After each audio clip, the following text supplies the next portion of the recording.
Hello, good morning. Welcome and welcome back to my YouTube channel, The Nurse's Notes, from bedside to the podcast mic. और ये हमारा आज का 4th episode है। तो मैं आप सभी का स्वागत करती हूँ इस प्लेटफॉर्म में and thank you very much for joining and for supporting.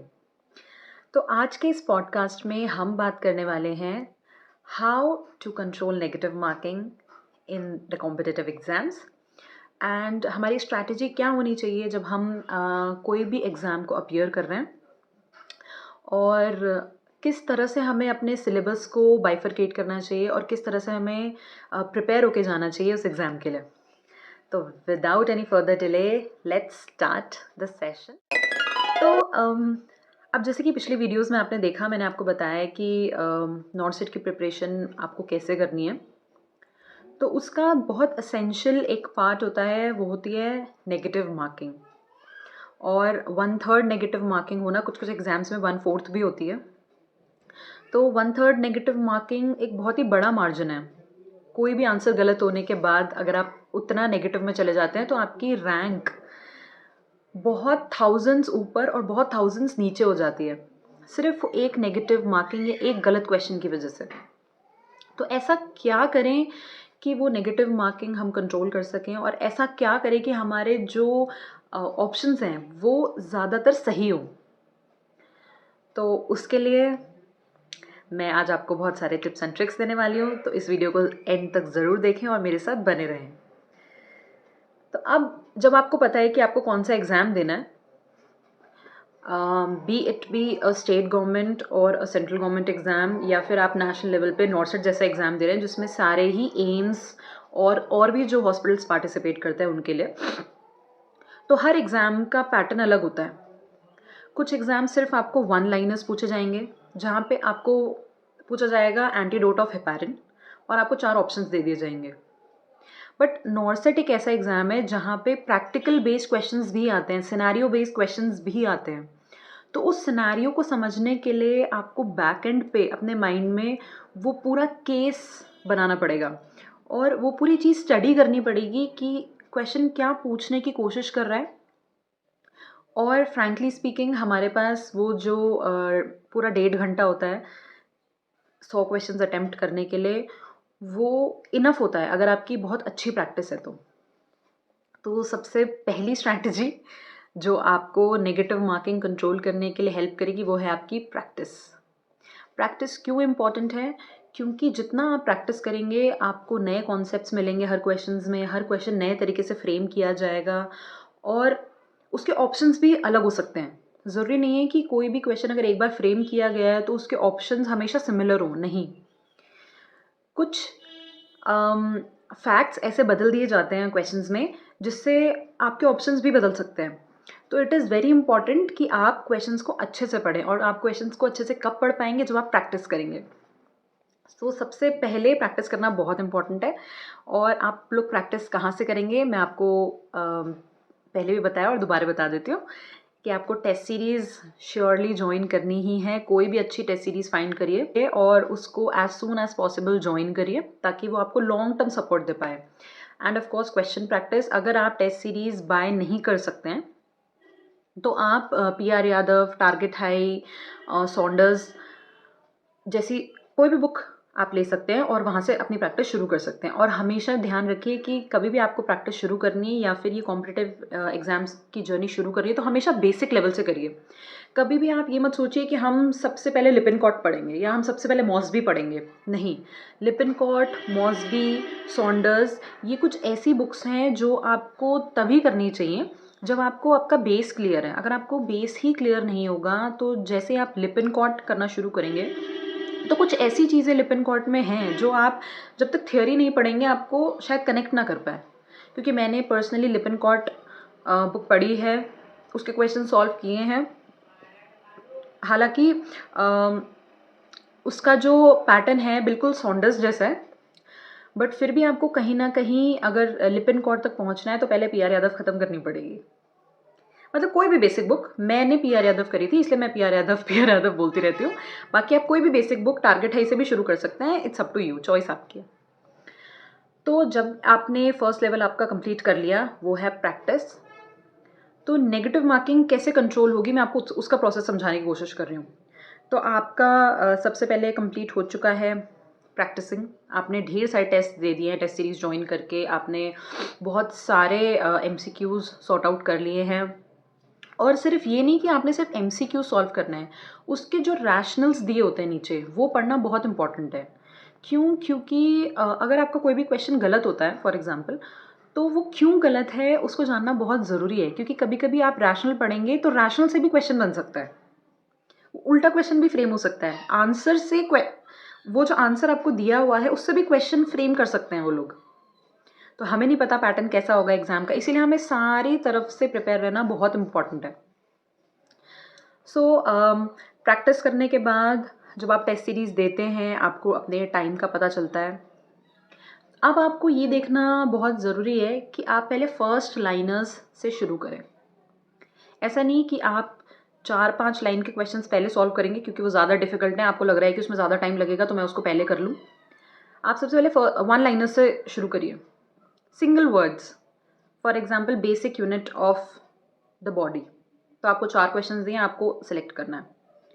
जब आप ये वन लाइनर्स पढ़ते हैं तो एक ही टॉपिक में से आप जब 15-20 वन लाइनर्स कर लेते हैं तो वो बड़े क्वेश्चंस कैसे फ्रेम होते हैं, उन्हीं से तो फ्रेम होते हैं। आप वो 10 क्वेश्चन पढ़ेंगे, वो 10 में से 2 क्वेश्चन या 3 क्वेश्चन उन्हीं में से बनेंगे। फ़र्क बस इतना है कि लैंग्वेज चेंज हो जाती है और कोई चेंज नहीं होता है क्वेश्चंस में। तो इसीलिए वन लाइनर्स की प्रैक्टिस करनी भी इम्पॉर्टेंट है, क्योंकि हमारे जो आंसर्स होते हैं, जो ऑप्शंस होते हैं, वो भी तो वन वर्ड में ही होते हैं, वो सेंटेंसेस में थोड़ा ना मिलते हैं। अगर आपने नॉर्सेट दिया होगा या कोई भी एग्ज़ाम दिया होगा तो कभी भी आपने देखा है कि आपको 2 लाइन का या 1 फुल लाइन का आपको आंसर दिया जा रहा है ऑप्शंस में? नहीं होता है कभी भी ऐसे। सिर्फ सिंगल वर्ड के ही आपको ऑप्शंस मिलेंगे। तो इसीलिए भी प्रैक्टिस करना बहुत इंपॉर्टेंट है कि आप समझ पाएँ कि क्वेश्चन आपसे पूछना क्या चाहता है। तो शुरू-शुरू में मेरे साथ भी ऐसे ही हुआ था कि मुझे पता ही नहीं था कि पैटर्न कैसा होता है, तो क्योंकि मैंने प्रैक्टिस भी नहीं करी थी और मुझे किसी ने बताया भी नहीं कि आपको प्रैक्टिस करनी है, कहाँ से प्रैक्टिस करनी है। तो मैं तो आपको बता रही हूँ ना, करना क्या है आपको, बस फॉलो करना है। तो फर्स्ट स्टेप तो हो गया आपका प्रैक्टिस। देन मोस्ट इम्पॉर्टेंट, जब आप टेस्ट सीरीज़ दे रहे हैं तो आप ज़रूर अपना टाइम नोट करें और हर टेस्ट को अलग तरीके से स्ट्रैटेजाइज करें। जैसे कि फॉर एग्जांपल आज अगर आपने एक टेस्ट दिया तो आप ये सोचें कि आज इस टेस्ट में मैं कितने क्वेश्चंस मुझे एक्यूरेट पता है। तो कभी भी जब भी हम कोई भी टेस्ट देते हैं कॉम्पिटिटिव एग्जाम का या फिर मॉक टेस्ट ही देते हैं, हमको ओवर कॉन्फिडेंट बिल्कुल भी नहीं होना है। ओवर कॉन्फिडेंस हमारे सक्सेस का एक बहुत ही बड़ा दुश्मन है, हमारा भी दुश्मन है। और हमें पता भी नहीं चलता है क्योंकि कॉन्फिडेंस और ओवर कॉन्फिडेंस में बहुत बारीक सी इमेजिनरी लाइन होती है और हमें पता नहीं चलता है एज ह्यूमंस कि हम वो लाइन कब क्रॉस कर लेते हैं। तो इसीलिए आपको अपने ऊपर कॉन्फिडेंस होना बहुत ज़रूरी है, लेकिन आप ओवर कॉन्फिडेंट कभी ना हो। क्योंकि जब भी आप क्वेश्चन पढ़ेंगे तो अगर 100 क्वेश्चंस है ना, 100 में से आपको 80 क्वेश्चंस देख के ज़रूर ऐसे लगेगा कि आपने ये पहले किए हुए हैं। भले ही आपको सिर्फ 50 क्वेश्चंस आते हो, लेकिन आपको वो बाकी बचे हुए जो क्वेश्चंस हैं 30 क्वेश्चंस, उनको देख के भी ऐसा लगेगा कि अरे ये तो मैंने पहले कहीं देखा है। बट ऐसे नहीं होता, वो एक फॉल्स मेमोरी आपके सामने क्रिएट करी जाती है। क्यों? क्योंकि कुछ वर्ड्स सिमिलर होते हैं, कुछ फ्रेजेस सिमिलर होते हैं, क्वेश्चन का पैटर्न शायद आपने उसी पैटर्न के कुछ क्वेश्चंस करे होते हैं, इसीलिए आपको लगेगा कि नहीं यार ये क्वेश्चन मैंने पहले देखा हुआ है और इसका आंसर मुझे लग रहा है बी और सी में से ही होगा, लेकिन ऐसा नहीं होता है। इसलिए क्वेश्चन को ध्यान से पढ़ें और ओवर कॉन्फिडेंस कभी ना करें कि नहीं मुझे तो ये आता है और क्वेश्चन देखा और आंसर कर दिया। आप कम से कम क्वेश्चन को 2 बार रीड एटलीस्ट ट्वाइस, 2 बार ज़रूर पढ़ें। क्यों? क्योंकि कभी कभी होता है और मेरे साथ खुद भी हुआ है, मेरा पर्सनल एक्सपीरियंस है। मैंने प्रीवियस एक पेपर दिया था तो उसमें क्वेश्चन कि लिवर बायोप्सी करने में आपको कैसे रखना चाहिए, एंड लिवर राइट साइड में होता है तो ऑब्वियसली आप लेफ्ट साइड में रखोगे ताकि राइट साइड से बायोप्सी हो पाए। और मैंने वो लिवर बायोप्सी के अलावा कुछ पढ़ा ही नहीं आगे और मैं क्वेश्चन गलत करके आ गई। सो ये फुलिशनेस होती है हमारी कि हमें ऐसी मिस्टेक्स नहीं करनी है। तो इसलिए क्वेश्चन को हमेशा 2 बार ज़रूर पढ़ें स्ट्रेस मैं इसलिए कर रही हूँ बार बार क्योंकि मुझसे भी ये गलतियाँ हुई हैं और एक बार नहीं बहुत बार हुई हैं। कुछ टाइम इसीलिए आपसे ये मिस्टेक दोबारा हो जाती है बार बार क्योंकि आप एंग्जाइटी में होते हैं, आप बहुत एंग्शियस होते हैं, आपको टाइम दिख रहा है कि अब वो टाइम ख़त्म हो रहा है, क्लॉक घूम रही है और आपके पास बहुत सारे क्वेश्चंस भी बचे हैं। तभी भी आप कभी कभी बैक एंड पे वो मिस्टेक्स हो सकती हैं और वो जेन्युइन मिस्टेक्स होती है। अब ऐसा नहीं है कि मैंने गलती से वो क्वेश्चन गलत किया था, नहीं ऐसा नहीं है बिल्कुल भी। बट आपको अपने आप को बहुत ही धैर्य से पकड़ के बैठना होता है उस जगह पे जब आप एग्ज़ाम दे रहे होते हैं। तो इसलिए coming back to the point कि आपको ओवर कॉन्फिडेंस बिल्कुल भी नहीं करना है, आपको बिल्कुल शांत रह के 2 बार वो क्वेश्चन पढ़ना है। ये चीज़ बहुत मदद करती है आपको क्वेश्चन गलत करने से, और जब क्वेश्चन गलत नहीं होगा तो नेगेटिव मार्किंग नहीं होगी। देन अब आपने क्वेश्चंस पढ़ लिए, सब कुछ पढ़ लिया, लेकिन आपको टाइम दिख रहा है कि टाइम रन हो रहा है, रन हो रहा है, रन हो रहा है, रन हो रहा है, और अभी आप सिर्फ 20 ही क्वेश्चन किए हैं, 80 क्वेश्चन बचे हैं और आपके पास सिर्फ 1 घंटा है, आप पैनिक हो जाएंगे। वो जो पैनिक स्टेट होता है वो भी बहुत सारे एरर्स क्रिएट करता है। तो आपको बिल्कुल भी जब हम लोग एग्ज़ाम्स देते हैं तो हमें ऐसा बिल्कुल भी नहीं करना चाहिए। अपने ब्रीदिंग पैटर्न को कंट्रोल में रख के कॉन्सेंट्रेट करना चाहिए, अब बिल्कुल फोकस करना चाहिए कि अभी मुझे कोई एंग्जाइटी नहीं करनी है, क्योंकि अगर मैं एंग्जाइटी करूँगी तो मेरा क्वेश्चन गलत हो सकता है। अगर ये आप थॉट आपके दिमाग में बैक एंड पे चल रहा है तो वो आपको बहुत मदद करेगा ये सब सोचने में कि नहीं, आपको एरर नहीं करना है। तो इसीलिए अपनी एंग्जाइटी को बहुत कंट्रोल करके चलना है। ये नहीं सोचना है कि मेरा क्वेश्चन गलत हो गया तो वो ऑब्वियसली गलत हो जाएगा अगर आप गलत सोचेंगे तो। देन एक और चीज़ जो आपको करनी है कि ऑलवेज स्टे मोटिवेटेड। और मैंने आपको पहले भी बोला, मोटिवेशन आपको सबसे पहले अपने से आएगा। आप ये एक्सपेक्ट मत करिए कि बाहर वाला जब मुझे मोटिवेट करेगा, कोई और मुझे मोटिवेट करेगा तो ही मैं मोटिवेट होंगी या तो ही मैं मोटिवेट होऊंगा। नहीं, किसके पास इतना टाइम है आपको मोटिवेट करने के लिए? नोबडी। तो इसीलिए अगर आपको आपके पेरेंट्स, फ्रेंड्स, आपके जो क्लोज रिलेशनशिप्स हैं, अगर वो आपको मोटिवेट कर रहे हैं तो इट्स वेरी गुड। बट जब तक आप अपने आप से मोटिवेट नहीं होंगे, खुद आपको नहीं लगेगा कि नहीं यार मुझे करना है, मुझे मोटिवेटेड रहना है, तब तक आप नहीं कर सकते हैं। तो इसीलिए सेल्फ मोटिवेशन आपको प्रायोरिटी में रखना है रैदर दैन किसी और की मोटिवेशन से आप मोटिवेट होंगे। ऑब्वियसली लगता है बहुत सारे मोटिवेशन स्पीकर्स होते हैं, बहुत लोग आपको कॉम्पिटिटिव एग्जाम्स के लिए भी मोटिवेट करेंगे, लेकिन वो सिर्फ तब तक मोटिवेट कर सकते हैं जब तक वो आपके साथ हैं, और हर कोई हमारे साथ नहीं होता है। लाइफ बहुत बड़ी होती है, लोग आते हैं, लोग जाते हैं, लेकिन सिर्फ एक चीज़ है जो आपके साथ हमेशा रह जाती है, वो है आपका इनर सेल्फ, आपकी खुद की असली और अपनी आइडेंटिटी जो आपके साथ रहती है। तो उस चीज़ से आपको हमेशा जुड़े रहना है और उसी चीज़ से मोटिवेट होते रहना है कि अगर मैं चाहूँ तो बहुत कुछ कर सकती हूँ और मैं चाहूँ तो कुछ भी नहीं कर सकती हूँ। तो ये की आपको हमेशा याद रखनी है कि आपका सबसे बड़ा कंपेटिटर आप ही हैं और आपका सबसे बड़ा दुश्मन, एनिमी, वो भी आप ही हैं। तो इसीलिए मोटिवेशन खुद से होना बहुत ज़रूरी है। देन आपने कभी कभी रियलाइज़ किया होगा, अगर आप लोगों ने एग्ज़ाम्स दिए होंगे, जैसे मैंने भी बहुत सारे एग्ज़ाम्स दिए हैं, तो मेरे दिमाग में हमेशा ये रहता था कि मुझे ना अम, मतलब सिलेबस एग्ज़ाम का बहुत प्रायोरिटी हो जाती है कभी कभी हमारे लिए। हमें लगता है कि हमें एग्ज़ाम का सिलेबस पता होना बहुत ज़रूरी है, और हमें तो सिलेबस ही नहीं पता, तो हम ये एग्ज़ाम के लिए कैसे पढ़ें, कैसे अपीयर करें। तो वो सिलेबस को प्रिपेयर करने के चक्कर में हम ये भूल जाते हैं कि असली में सिलेबस क्या है। सिलेबस वही है जो हमने वो 4 साल की नर्सिंग करिकुलम में पढ़ा है, नर्सिंग कोर्स में हमने पढ़ा है, सिलेबस तो वही है। उसके अलावा क्या आता है एक्स्ट्रा? थोड़ा सा मैथमेटिक्स आता है, थोड़ा सा जनरल नॉलेज आता है, थोड़ी सी इंग्लिश आती है। इंग्लिश बेसिक लैंग्वेज है, उसके लिए आपको बहुत मेहनत करने की ज़रूरत नहीं है।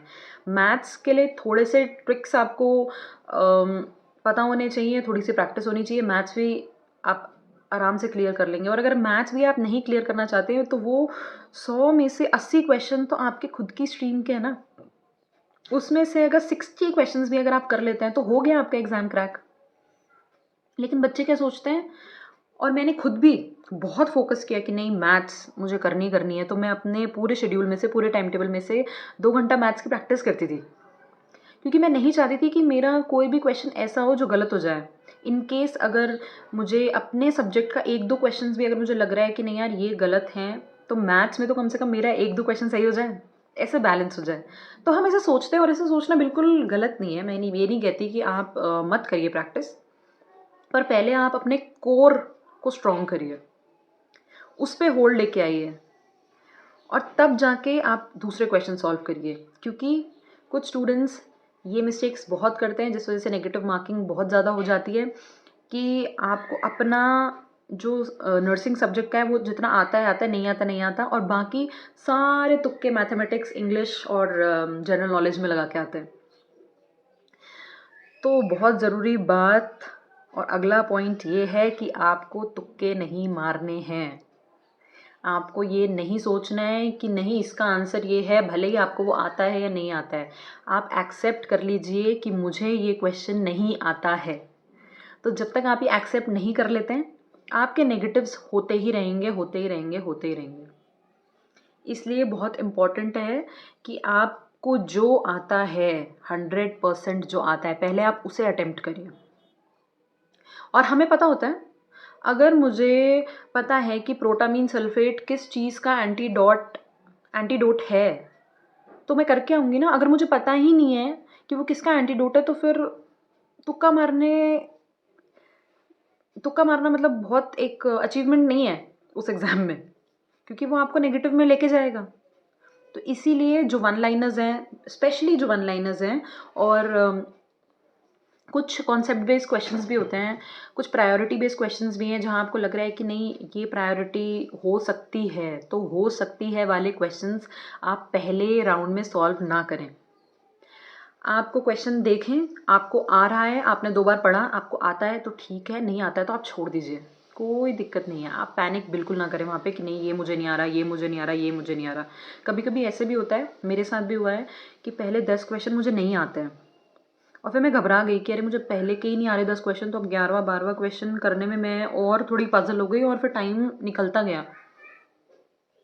ऐसे में आप बहुत घबरा जाएंगे, आपको लगेगा कि अब तो नहीं हो पाएगा, पेपर ही सॉल्व नहीं हो पाएगा, ये ऐसी फीलिंग आएगी। लेकिन ऐसा नहीं करना है। अगर आपको नहीं आ रहा है, आप छोड़ दीजिए, आप नेक्स्ट क्वेश्चन में बढ़िए, छोड़ दीजिए, नेक्स्ट क्वेश्चन में बढ़िए। हमारे पास रिव्यू करने का भी एक ऑप्शन होता है जब हम एग्ज़ाम अटेम्प्ट करते हैं, तो आप उसको रिव्यू के लिए कर दीजिए, रिव्यू पे टिक करिए ताकि आप वापस आके अगर आपको लग भी रहा है तो वापस आके आप देख सकें। लेकिन जब आपने शुरू कर दिया एग्ज़ाम, तो पहले बार जब आप पेपर को फर्स्ट टाइम पढ़ रहे हैं, तो आप बिल्कुल भी ऐसे क्वेश्चंस ना सॉल्व करें जो आपने कभी देखे ही ना हो। वहाँ पे तुक्के नहीं लगाने हैं बिल्कुल भी। तुक्का कोई भी एग्ज़ाम में अगर आप लगाएंगे तो आप सीधे नीचे ही जाएंगे, आपकी रैंक ऊपर नहीं जाएगी। देन आपने ऐसे क्वेश्चन सॉल्व कर लिए जो आपको 100% पता है, भले ही वो 10 क्वेश्चन है, 15 क्वेश्चन है, जितने भी क्वेश्चन है, 20-50 जितने भी क्वेश्चन है, अब उनको दोबारे नहीं देखना है। अगर आपने उनको दोबारे देखा तो माइंड्स गेम खेलता है। फिर आपको लगेगा कि अरे नहीं यार, इसका ऑप्शन ये नहीं, ये होता है, ए नहीं होगा इसका ऑप्शन डी होगा, डी नहीं होगा इसका ऑप्शन सी होगा, आपको फिर ये लगेगा। तो इसीलिए, क्योंकि पहली बार जब हम क्वेश्चन को पढ़ते हैं हमें पता है कि हमें आता है, हम करेक्ट पे ही टिक करते हैं 99% टाइम्स। बहुत कम ऐसा होता है कि नहीं हमने फर्स्ट टाइम में ही गलत किया है जो हमें आता है। तो इसीलिए उसको वापस नहीं देखना है, जो ऐसा समझो जो हो गया सो हो गया। अब वापस आपको ऐसे क्वेश्चंस पे आना है जो आपको लग रहा है कि 50-50 वाला लग रहा है आपको, कि इसका आंसर ए भी हो सकता है और डी भी हो सकता है। अब उसमें आपका टोटल लक है कि आपको ज़्यादा वेटेज किसको देना है, ए को देना है या डी को देना है। वो टोटली ये है कि आपके कॉन्सेप्ट्स के ऊपर आधारित हैं ये सारी चीज़ें, और कुछ परसेंट आपका लक। अगर ए हो गया, आपने ए कर दिया, और अगर डी आंसर हुआ तो आपको तो गलत हो जाएगा ना। तो इसीलिए ऐसे क्वेश्चंस कम अटेम्प्ट करने हैं और हायर एक्यूरेसी से अटेम्प्ट करना है। अगर आप तुक्का भी मार रहे हैं ना ए और डी में, तो आप ये सोचिए कि 80% ए सही होना चाहिए और 20% ए गलत होना चाहिए, तब जाके कुछ पॉसिबिलिटी होगी आपके नेगेटिव्स कम होने की। और ऐसे ही क्वेश्चन ज़्यादा नेगेटिव मार्किंग में आपको लेके जाएंगे। देन अब आपको ऐसे क्वेश्चंस में आना है जो आपको बिल्कुल नहीं आते हैं। क्यों? क्योंकि कभी कभी क्या होता है, फॉर एग्जाम्पल आगे के कुछ क्वेश्चंस आपने पढ़े तो कभी कभी ना एक ही क्वेश्चन में से 2 आंसर आ जाते हैं। आपको कॉन्सेप्ट समझ में आ जाएगा कि अच्छा क्वेश्चन नंबर 40 में जो पूछा गया है वो क्वेश्चन नंबर 13 में भी कुछ ना कुछ वैसे ही पूछा गया था। तो क्या होता है कि आप रिलेट करते हैं और आप सही आंसर की तरफ अपनी एक अप्रोच बनाते हैं। तो इसीलिए पूरा पेपर पढ़ना, सारे क्वेश्चंस को देखना, सारे क्वेश्चंस के ऑप्शंस पढ़ना बहुत इंपॉर्टेंट है कॉम्पिटिटिव एग्जाम्स में। क्योंकि बहुत क्वेश्चंस मतलब आप पढ़ते पढ़ते आपको आंसर मिल सकते हैं, कुछ क्वेश्चंस में ऐसे होता है। तो अब आपको ऐसे क्वेश्चंस अटेम्प्ट करने हैं जो आपको बिल्कुल नहीं आते, तो कुछ का आंसर तो आपको ऐसे ही मिल जाएगा क्योंकि आपने आगे सारे क्वेश्चंस पढ़ लिए हैं। और कुछ जो आपको बिल्कुल भी नहीं आते उनको 2 बार पढ़िए। अगर आपको फिर भी लग रहा है कि आप नहीं कर पाएंगे तो छोड़ दीजिए उनको। उनको पढ़ना ही नहीं, उनको अटेम्प्ट करने का सोचना भी नहीं है आपने, उनको बाईपास कर देना है और आगे बढ़ना है। तो ऐसे में क्या होगा कि आपकी हाई एक्यूरेसी रहेगी, आपके जो तुक्के मारने का जो अटेम्प्ट है वो कम रहेगा और आपका स्कोर अच्छा हो सकता है। लेकिन जब हम सही क्वेश्चंस को भी बार बार रिवाइज करते हैं तो हमें लगता है नहीं ये गलत है, ये गलत है, तो वो एक बार करा वो क्वेश्चन कभी भी आपको दोबारा से नहीं करना है अनटिल एंड अनलेस आपने क्वेश्चन ही गलत पढ़ा है। अगर आपने क्वेश्चन ही गलत पढ़ा है, जैसे मैंने पढ़ा था, तो आपका आंसर में वेरिएशन हो सकता है। अगर आपने क्वेश्चन सही पढ़ा है तो आपको आंसर चेंज करने की कोई ज़रूरत नहीं पड़ेगी मेरे हिसाब से। तो बहुत इम्पॉर्टेंट है कि ये ना सोचे कि नेगेटिव मार्किंग कंट्रोल करनी है, आप ये सोचे कि नेगेटिव मार्किंग मेरे क्या क्या एक्शंस की वजह से हो रही है, वो पता करना बहुत इम्पॉर्टेंट है। आप जब भी कोई एग्ज़ाम दे के आते हैं तो रिवाइज़ घर आके उसके आंसर्स को ढूंढने की कोशिश ज़रूर करें, ताकि आपको पता चले कि कितने क्वेश्चंस आपने गलत अटेम्प्ट किए हैं और उस वजह से आपको कितना बैकएंड पे आपका स्कोर चला गया। इससे आपको आगे के एग्ज़ाम देने में हेल्प होगा। ये बात मैं आपको पहले भी बोली है और मैं बोलती भी हूँ कि कभी भी भागना नहीं है उन सॉल्यूशंस से, क्योंकि हो सकता है कि वो क्वेश्चंस आपको आगे आने वाले आपके एग्ज़ाम्स में हेल्प करें। और बहुत बार हुआ है सेम क्वेश्चंस सेम ऑप्शंस के साथ आपको मिलेंगे। क्यों? क्योंकि कुछ क्वेश्चंस ऐसे होते हैं जिनके ना हम ऑप्शंस बदल सकते हैं, ना हम क्वेश्चन का पैटर्न बदल सकते हैं। सबसे इम्पॉर्टेंट बात कॉन्सेप्ट बेस्ड क्वेश्चंस या सिनेरियो बेस्ड क्वेश्चंस के लिए ये कि वो बहुत हाई फाई आप ना सोचें उनके बारे में। कुछ ऐसे क्वेश्चंस नहीं होते हैं जो आपको नहीं पता होंगे। आप जब केस स्टडीज़ करते हैं अपने कॉलेज में 4th ईयर में 3rd ईयर में, तो क्या करते हैं, आप पूरी केस हिस्ट्री पढ़ते हैं तो आपको पता चलता है ना कि अच्छा कोई भी प्रॉब्लम कैसे कैसे अराइज़ हुई, क्या क्या सिम्टम्स के साथ अराइज़ हुई। और आप जब ट्रीटमेंट पढ़ते हैं, ट्रीटमेंट लिखते हैं, केयर प्लान बनाते हैं, तो हमें एक आइडिया हो जाता है कि किस तरह से पेशेंट का जो प्रोग्रेस है वो किस तरह से हो रहा है, उसका प्रोग्नोसिस क्या होने वाला है। जब ये सारी चीज़ें हम अपने केयर प्लान जब लेते हैं, केस स्टडीज़ लेते हैं, वहाँ पे लिखते हैं, पढ़ते हैं, तो हमें सिनेरियो बेस्ड क्वेश्चन से क्यों डरना है। ये तो हम ऑलरेडी अपने 4 इयर्स की जर्नी में करते आए हैं। फ़र्क बस इतना होता है कि जब वो 4-5 लाइनें आपको दिखती हैं ना और आपको पढ़नी पड़ती हैं और आपको टाइम दिख रहा होता है, तो आप घबरा जाते हैं कि मैं ये 4 लाइन का क्वेश्चन पढ़ूँ, इससे अच्छा तो मैं 1 लाइन के 4 क्वेश्चन सॉल्व कर लूँ। ऐसा थॉट आपको उस टाइम पे आता है। लेकिन मैं आपको अपने एक्सपीरियंस से बता सकती हूँ कि ये जो सिनेरियो बेस्ड क्वेश्चंस होते हैं ना, ये वो 1 लाइनर से ईजी होते हैं। क्यों? क्योंकि अगर आप ध्यान से इन क्वेश्चंस को पढ़ेंगे तो आंसर क्वेश्चन में ही होता है। और ऐसा 70% ऑफ द क्वेश्चंस आपको इसी तरह से फ्रेम किए जाते हैं कि आंसर आपको उसी में मिल जाता है। आपको ऑप्शंस पढ़ने की भी ज़रूरत नहीं है। आपको पता चल जाएगा कि अच्छा फॉर एग्जांपल पेशेंट ए है, इतने इयर्स ओल्ड है, हिस्ट्री ऑफ डायबिटीज़ है, उसका लेवल्स इस तरह से बढ़े हुए हैं, 1-2 उसमें आपको टेस्ट रिपोर्ट्स दे दिए जाएंगे और ऑप्शंस। अब बताइए पेशेंट कहाँ लीड कर रहा है।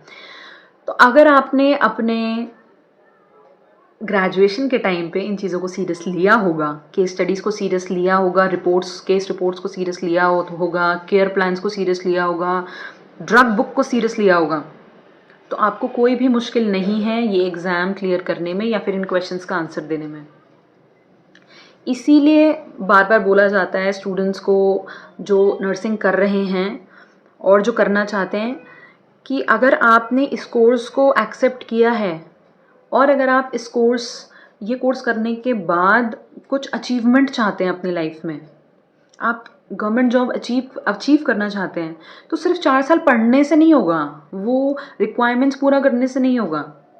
आपको सीरियसली उसे समझना पड़ेगा, क्योंकि कोई भी गवर्नमेंट जॉब लेने के लिए आपको पता है कि बहुत लोग सिविल सर्विसेज की प्रिपरेशन करते हैं, बहुत लोग बैंकिंग की प्रिपरेशन करते हैं, बहुत सारी फील्ड्स हैं उनके लिए प्रिपेयर करते हैं। तो क्या वो ये सोच कर प्रिपेयर करते हैं कि अभी पढ़ लेते हैं बाद में देखेंगे? नहीं ना। तो इसीलिए ये चीज़ें बहुत इम्पॉर्टेंट हैं कि आप, और जो लोग नर्सिंग कर रहे हैं या करना चाहते हैं या वो सोच रहे हैं हम करेंगे, तो वो तो बहुत ब्लेस्ड हैं इस चीज़ के लिए कि आपको जो आपने पढ़ा है पूरे 4 साल के पीरियड में, या जो जीएनएम और पोस्ट बेसिक करते हैं तो 5 साल के पीरियड में जो आपने पढ़ा है, आपका क्वेश्चन पेपर एग्जैक्टली वही आपसे पूछेगा। नॉट लाइक कि आप अगर इंजीनियरिंग बैकग्राउंड से हैं और आप एक बैंकिंग का पेपर दे रहे हैं, तो ऑब्वियसली आप खुद सोचिए, एक इंजीनियर जो बैंक का पेपर दे रहा है, एक इंजीनियर जो सिविल सर्विसेज का पेपर दे रहा है, क्या जो उसने अपने 4 साल के इंजीनियरिंग में पढ़ा है, क्या वो सिविल सर्विसेज के उस पेपर में उसके सब्जेक्ट से कुछ भी पूछा जाएगा? और अगर पूछा भी जाएगा तो कितने क्वेश्चंस?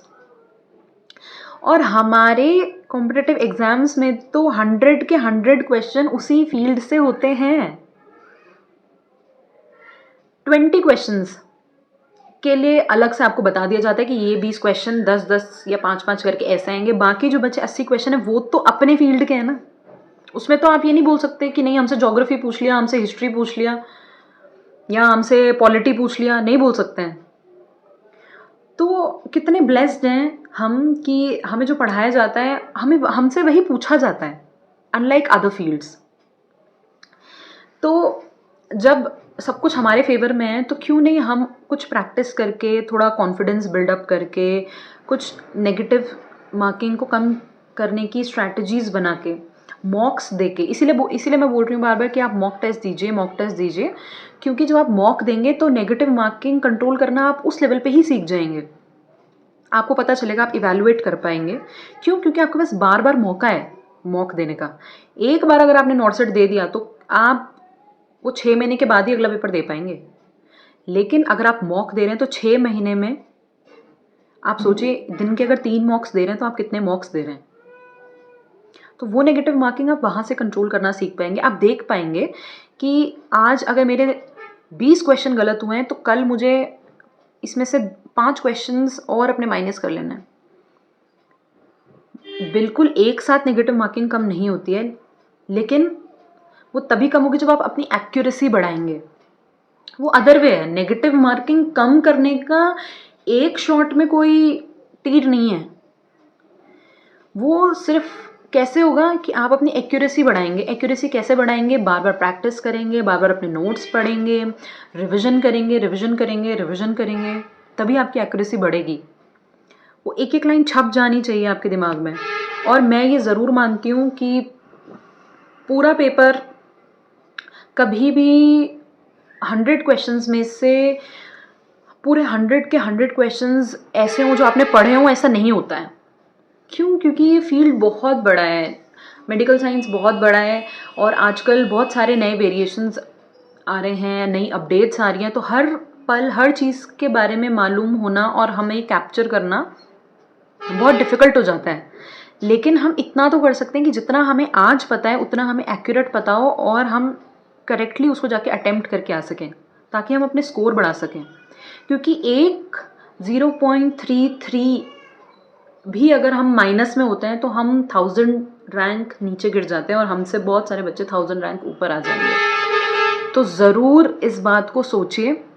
और अगर आपको हेल्प हुई है इस स्ट्रैटेजी से कि कैसे कैसे करके आपको अपने नेगेटिव मार्किंग्स को कम करना है, तो मुझे बहुत अच्छा लगेगा अगर आप मुझे कमेंट करके ज़रूर बताएंगे कि क्या आपको ये स्ट्रैटेजी जो भी मैंने आपको बताई किस तरह से आपको नेगेटिव्स कम कर सकते हैं, वो अगर कुछ भी हेल्प करती है तो आप ज़रूर मुझे बताएं। कुछ बातों का ध्यान रखेंगे तो ज़रूर आपको सक्सेस मिलेगी और आप अपने नेगेटिव्स कम कर पाएंगे। इसी थॉट के साथ मैं इस वीडियो को यहीं पे एंड करूँगी और आप सभी लोगों का फिर से थैंक यू बोलूँगी। अगर आप इस वीडियो को एंड तक देख रहे हैं तो आपको बहुत कुछ हेल्प मिलने वाली है फ्यूचर में, अगर आप कॉम्पिटिटिव एग्ज़ाम्स अटेम्प्ट करेंगे, नॉट ओनली नर्सिंग बट कोई भी कॉम्पिटिटिव एग्ज़ाम। तो अगर आपको सेशंस पसंद आ रहे हैं तो do comment and tell me, और and stay blessed, enjoy, stay happy. I'll meet you in my next episode. Till then, bye.